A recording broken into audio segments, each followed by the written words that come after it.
साल 1719 दिल्ली का तख्त लहू से तर था। 4 बादशाहों का कत्ल हो चुका था और मुगल सल्तनत एक ऐसे मोड़ पर थी जहां इसे एक मसीहा की जरूरत थी। लेकिन तकदीर को कुछ और ही मंजूर था। तख्त ताउस पर एक ऐसे शख्स को बिठाया गया जिसे दुनिया मोहम्मद शाह रंगीला के नाम से जाने वाली थी। एक ऐसा बादशाह जो कभी दरबार में औरतों के लिबास में आ जाता तो कभी हीरों से लदी जूतियां पहनकर टहलता, जिसके दौर में सल्तनत की सरहदें सिकुड़ रही थीं लेकिन मैखानों की रौनकें बढ़ रही थीं। वो दिन रात औरतों की सोहबत में पड़ा रहता और रक्स और मौसीकी की महफिलें सजाता। मोहम्मद शाह की जिंदगी किसी ड्रामे से कम न थी। तारीख दान लिखते हैं कि इसे अजीब व गरीब मशागिल का शौक था।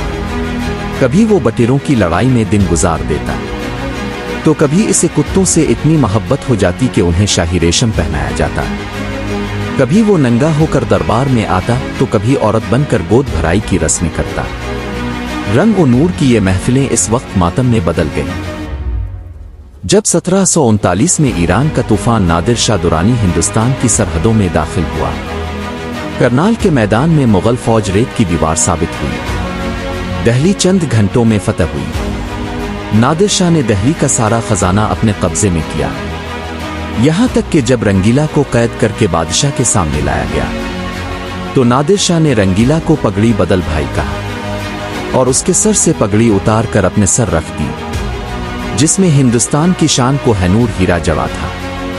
बज़ाहिर लड़ाई खत्म हो गई थी लेकिन दिल्ली की असल आजमाइश अभी बाकी थी। जिस दिन नादिर शाह को वापस जाना था, दिल्ली में अफवाह फैली कि नादिर शाह कत्ल हो गया है। मुश्तइल दिल्ली वालों ने नादिर शाह की सिपाहियों पर हमला किया। जब यह खबर नादिर शाह तक पहुंची तो उसका गुस्सा आसमान को छूने लगा। वो ज़रा बख्तर पहनकर चांदनी चौक की मस्जिद पहुंचा और अपनी तलवार नियाम से निकाल ली। ये कत्ले आम का इशारा था। सुबह से शाम तक दिल्ली की गलियों में खून का दरिया बहा दिया गया। लाहौरी दरवाजे से अजमेरी दरवाजे तक लाशों के ढेर लग गए। ईरानी फौज ने घर घर को लूटना शुरू किया। 30,000 बेगुनाह शहरी ज़ब्ह कर दिए गए। औरतों ने अपनी आबरू बचाने के लिए अपनी जानें ली तो कुछ ने इज्जतें बचाने के लिए अपने घर की औरतों को कत्ल कर दिया। जब खून की नदियां थमने का नाम ना ले रही थी तो मुगल वजीर आजम निजामुल मुल्क नंगे पांव और नंगे सर, आंखों में आंसू लिए नादिर शाह के सामने पहुंचे और अमीर खुसरो का वो तारीखी शेर पढ़ा, दिगर निमांदा किसी तबा तगन्नाज कशी मगर के जिंदा कनी मुर्दारा ओ बाज कशी, यानी अब कोई बाकी नहीं बचा जिसे तुम कत्ल करो सिवाय इसके कि मरे हुए को जिंदा करो और फिर से कत्ल करो। ये सुनकर नादिर शाह ने तलवार नियाम में डाल ली, मगर तब तक दिल्ली एक कब्रिस्तान बन चुकी थी।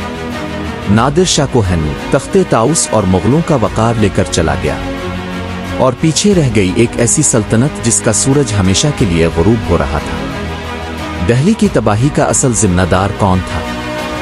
रंगीला की रंगीन मिजाजी या नादिर शाह की सफाकी? आपका इस बारे में क्या ख्याल है? जवाब कमेंट्स सेक्शन में दीजिएगा और मजीद ऐसी तारीखी और दिलचस्प वीडियोस के लिए चैनल तारीख के राज को ज्वाइन कीजिएगा।